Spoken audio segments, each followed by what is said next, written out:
네, 10시 구간대 변수가 될 것으로 여겨졌던 중국 증시도 무난하게 지금 상승권으로 출발이 됐고요. 우리 증시 안정적으로 양시장 나란히 1%에서 코스닥이 2%까지 오르네요. 반등세 점차 뚜렷해지고 있습니다.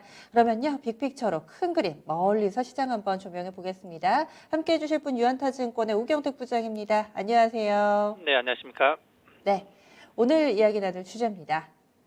그동안에 특히나 지난주에 가파르게 밀려 내려갔습니다. 그런데 우리 증시 진정한 반등이 가능한 것인가에 대해서 들여다보겠습니다. 한 주 동안에 여러 이벤트들이 있어서 이것을 좀 중점적으로 얘기를 나눠봐야 될 것 같은데요. 먼저 내부적으로는 26일에 금통이 있지 않습니까? 여기에서 금리 인상을 할 것이다. 뭐 이런 이야기들도 솔솔 나오는 것 같은데요. 금통이 어떤 전망들 나오고 있나요? 네, 그래서 지금 이제 8월 26일에 그 한국은행 금통위가 열리는데요. 그러니까 8월에 금리 인상을 할 건지 아니면 10월에 금리 인상을 할 건지 좀 시장이 예상을 하고 있었던 그런 상황이었습니다. 근데 지금 현재 시장에서 분위기는 그래도 좀 더 8월에 금리 인상하지 않을까라는 분위기가 좀 더 우위에 있는 그런 상황이고요. 지금 기준금리가 0.5%인데 0.25%포인트를 올려서 0.75%까지 한번 올라가지 않을까라는 게 지금 시장에서 좀 더 우위에 있는 시각이라고 좀 보여주고 있고요. 이렇게까지 좀 8월에도 금리 인상을 0.25bp를 예상하는 그런 부분은 일단 7월 금통위에서도 기준금리 인상을 시사하는 그런 분위기가 좀 형성이 좀 돼 있었기 때문에 8월에 이제 금리 인상이 가능성이 좀 더 우위에 있는 그런 상황으로 좀 볼 수 있습니다. 그래서 지금 일단 또 중요하게 또 생각하는 게 코로나가 지금 재확산이 되고 있는 그런 상황이어서 경기에 이런 불확실성이 좀 높은 그런 상황인데 전체적으로 지금 정부 스탠스는 금융시장을 더 좀 안정적으로 보는 거를 좀 더 우위에 보이는 그런 상황이고요. 그래서 이제 가계부채라든지 이런 부동산 쪽에서 도 중점적으로 두다 보니까 거기 관련해서 일단 기준금리를 좀 올리는 분위기가 좀 형성돼 있다라고 좀 보여지고 있고요. 그다음에 기준금리를 인상 여부와 더불어 또 중요하게 봐야 될 부분이 지금 이제 8월 금통위에서는 이제 경제 전망하고 물가 전망을 업데이트를 또 합니다. 그래서 지금 2021년 GDP 성장률이 4%로 예상을 하고 있는데 거기에 대한 전망치 수정과 그다음에 소비자 물가 상승률도 1.8% 전망을 하고 있는데 거기에 대한 숫자가 어떻게 변화되는지도 주요 포인트로 좀 작용할 걸로 좀 예상하고 있는데요. 성장률은 이제 4%를 좀 유지를 할 걸로 예상하고 있고 물가 상승률은 1.8%를 전망하지만 2%까지 좀 상향 조정하지 않을까 이렇게 보고 있습니다. 그래서 전반적으로 좀 봤을 때 지금 뭐 우리가 먼저 금리 인상하는 부분을 가지고 좀 많이 좀 이슈가 될 수 있는 그런 상황인데 금리 인상을 하면 아무래도 좀 금리 이런 쪽 부분이 환율에도 좀 긍정적으로 좀 작용하지 않을까 저는 이렇게 개인적으로 이제 판단하고 있습니다. 그러면 금리를 인상해야 지수에 좋다, 우리 증시에 좋다라는 관점이세요? 일단 지금 환율이 지금 시장에 가장 큰 영향으로 좀 작용하고 음, 있잖아요. 그래서 지금 오늘 뭐 수출 데이터도 좀 발표를 했는데 수출 네네. 데이터도 좋고 금리를 더 올리게 되면 아무래도 좀 워낙 강세 영향으로 좀 작용할 수 있기 음, 때문에 그쪽을 좀 포인트로 두는 게 좀 더 맞을 것 같습니다. 네, 알겠습니다. 오늘 26일입니다.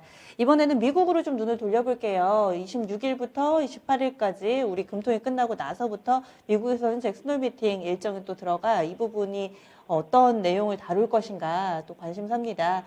시장의 전망은 어떤가요? 네, 이번 잭슨홀 미팅에서 가장 또 눈여겨보는 거는 그 테이퍼링 관련된 계획이 발표될지 안 될지 그거에 대한 관심이 좀 상당히 높은데요.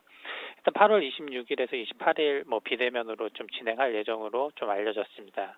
그래서 잭슨홀 미팅은 이제 미국 연준하고 40여 개국 중앙은행 총재들이 다 참석을 하고 있기 때문에 글로벌하게 경제 뭐 통화 정책이 어느 정도 방향이 되는지 그렇게 좀 많이 보여지는 그런 상황이고요. 특히 이제 연준 의장이 파월 의장이 그 연설에서 이제 테이퍼링 관련된 그런 부분이 발언이 나오는지 안 나오는지 많이 주목을 하고 있는 그런 상태입니다. 근데 이제 계속 이제 7월부터 예상했었던 부분이 이제 8월 그 잭슨홀 미팅에서 테이퍼링 관련된 내용이 좀 나오지 않을까라는 거 계속 좀 언급돼 있는 그런 상황이기 때문에 실질적으로 이제 구체적으로 나오는지 많이 눈여겨보고 있는 그런 상황으로 좀 보여지고 있고요. 일단 시장에서는 지금 8월에 미국 고용 지표가 아직 확인 안 됐기 때문에 이번 그 잭슨홀 미팅에서는 또 거론이 안 될 수도 있다, 이런 분위기가 좀 더 우위에 있는 그런 상황입니다.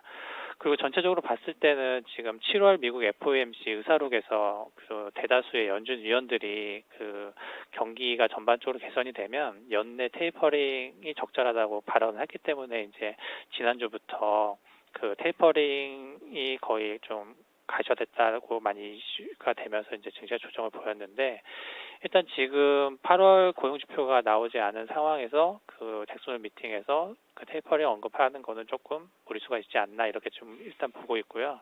그래서 시장에서는 좀 더 이제 테이퍼링에 나오는 스케줄을 9월 FOMC로 일단 좀 보고 있습니다. 9월 FOMC가 이제 9월 21일에서 22일에 있는데 이때 좀 테이퍼링 계획이 좀 가시화되지 않을까라고 이렇게 보고 있고, 이제 만약에 이제 또 그 전에 좀 이슈가 될 수 있는 거는 미국의 그 8월 고용 지표가 좀 중요한 그런 상황인데 9월 3일 날 발표를 하거든요. 그래서 9월 3일에 발표하는 고용 지표가 좀 잘 나오게 되면은 아마도 이제 9월 FOMC에서는 테이퍼링에 대한 그 구체적인 스케줄이 좀 나올 수 있는 상황이니까 오히려 이제 9월 3일에 발표하는 고용 지표를 확인하고 테이퍼링에 대한 스케줄을 더 구체적으로 잡는 게 더 맞지 않을까, 이렇게 보고 있습니다.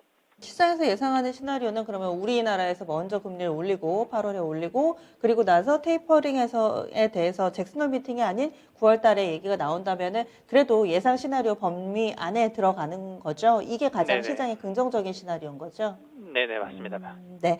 그리고 이번엔 경제 지표로 좀 넘어가 볼게요. 오늘 개장 즈음돼서 8월 20일까지의 수출 데이터 나왔습니다. 10일까지 수출도 괜찮던데 20일까지의 수출 데이터도 전년 대비 40% 이상 증가하는 걸로 발표가 됐던데요. 이 수출 데이터의 의미는 어떻게 분석하세요? 네, 오늘 수출 데이터도 좀 상당히 좀 중요했는데 좀 잘 나와서 뭐 증시에도 좀 긍정적인 그런 상황이고요. 8월 1일에서 20일 수출액이 322억 달러를 기록을 하면서 뭐 전년 동기 대비 40%가 증가를 했습니다. 근데 계속 이제 전체적으로 이제 뭐 수출도 그렇고 실적 이런 부분이 이제 피크아웃 논란이 있지만 그 논란이 있지만 전체적으로 지금 수출 데이터가 7월도 그렇고 8월도 그렇고 좋게 지금 나오고 있는 상황입니다. 그래서 실적 부분에 어찌됐건 이제 긍정적으로 좀 보여지는 부분이라고 말씀드릴 수 있고요. 그 업종으로 봤을 때는 이제 반도체가 39.8%가 증가를 했고, 철강 제품 57%, 석유 제품 55%, 전체적인 주력된 업종이 전체적으로 좀 증가를 했습니다. 그 반면에 이제 가전 제품만 뭐 0.1% 감소한 숫자로 나왔고요. 수출국에 있어서도 이제 중국이 37%를 기록을 했고, 미국 뭐 50%, 베트남 12%, 유럽연합 42%. 그래서 지금 선진국이 지금 경기가 많이 회복되고 있는 상황이기 때문에 수출적인 측면에서도 저희에도 긍정적인 그런 상황으로 좀 보여집니다. 근데 다만 지금 이제 우리 증시에서 좀 주목되는 부분이, 그래 반도체 이렇게 수출이 잘 되고 있는데 왜 주가는 안 되는 거냐, 그렇게 많이 이슈가 될 수 있는데, 이제 지금 보는 거는 이제 수출적인 그런 측면보다 이제 반도체 가격이 3분기 이후에 좀 빠지는 거 아니냐라고 좀 우려 사항이 좀 있습니다. 그래서 어찌됐건 지금 상황에서는 지금 3분기에 이제 반도체 디램이나 낸드 가격 추이를 좀 더 확인을 해야 될 것 같고, 그 과정에서 지금 이제 수출이 좀 견적에 나오고 있기 때문에 가격 부분만 확인된다고 하면은 반도체 부분에 있어도 어느 정도 이익 규모가 좀 높기 때문에 밸류에이션이 좀 저평가되는 것도 좀 생각할 수 있는 시점으로 볼 수 있을 것 같습니다. 네. 그리고 좀 전에 금리 인상 그 금통위 이야기를 할 때요. 최근에 시장에서 원달러 환율이 가장 중요하기 때문에 금리를 인상하는 것이 일시적으로 시장의 분위기를 좀 잡아줄 수 있다, 이렇게 얘기를 해주셨잖아요. 원달러 환율 동향 좀 보겠습니다. 1180원 정도까지 갔다가 오늘은 약간 좀 꺾여 있는데 환율의 현재 수준은 시장에 어떤 영향 미치는지, 그리고 앞으로의 또 방향성까지 점검해 주시면 좋을 것 같아요. 네네. 지금은 시장의 키가 가장 중요한 게 지금 환율인 것 같아요. 그래서 환율의 방향에 따라서 움직임에 따라서 시장이 같이 움직이는 상황이고, 또 환율의 방향에 따라서 외국인 매매도 같이 움직이는 그런 상황인데요. 지금 최근에 이제 원화 약세를 기록했었던 게 지금 미국 연준 테이퍼링이 좀 진행하게 되면 아무래도 이제 달러화 강세를 나타낼 수 있는 그 요인이기 때문에 그 테이퍼링 이슈가 달러화 강세, 그 원화 약세 이런 논리로 좀 진행이 됐다라고 보시면 될 것 같고요. 또 중국 경기가 좀 둔화하면서 중국 증시도 약세를 보이고 있는데 그래서 전반적인 이제 신흥국 경기에 대한 우려 부분이 좀 원화 약세의 요인으로 좀 작용을 했습니다. 그와 더불어 최근에 이제 백신 보급이나 이런 부분이 또 그 경기에 좀 중요하게 단기로는 좀 작용하고 있는데 지금 코로나 확진자 수도 2,000명이 좀 넘어가면서 전반적으로 좀 원화 약세가 대내외적으로 좀 작용할 수 있는 그런 상황이었습니다. 그래서 전반적으로 좀 외국인이 주식을 매도를 하면서 더욱더 좀 원화 약세를 좀 기록을 했는데요.